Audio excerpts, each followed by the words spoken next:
Il était 10h15 lorsque le cortège du président de transition, chef de l'État, général Mahamat Idriss Déby Itno, s'immobilise face à la tribune officielle de la place de la Nation où sont déjà assis le Premier ministre Saleh Kebzabo, le président bissau-guinéen Umaru Sissoko Embalo, le Premier ministre Sao Tomé Patrice Travoda, le vice-président du Conseil présidentiel libyen, Moussa Al-Khaouni, le président du Conseil économique et social du Cameroun, Ayang Luc, le ministre secrétaire général du gouvernement de la République centrafricaine, Maxime Balalou, les membres du gouvernement, les présidents des grandes institutions de la République, les diplomates et bien d'autres invités de marque.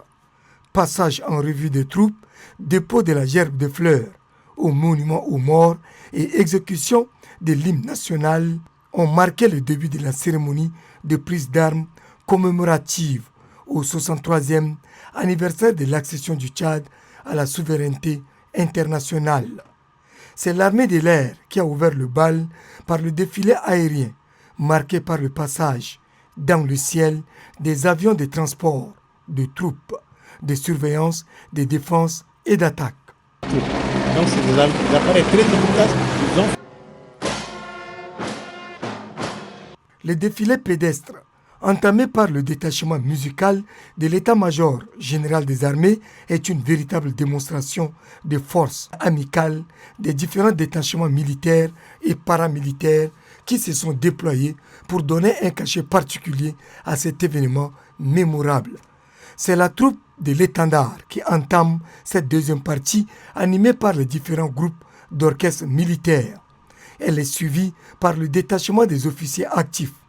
de l'état-major, de l'armée de terre, de la garde nationale et nomade du Tchad, de la police nationale, celui de la coordination de la police judiciaire, le détachement de la direction de la garde forestière et faunique, le détachement de la douane, de la police municipale, les élèves de l'école des enfants des troupes et les anciens combattants. Les défilés motorisés qui a débuté par le passage des engins à 2 roues, puis à 4 de la police nationale, suivi des passages des engins de la direction de la garde forestière et faunique, a permis au public de découvrir les différents types d'engins de combat,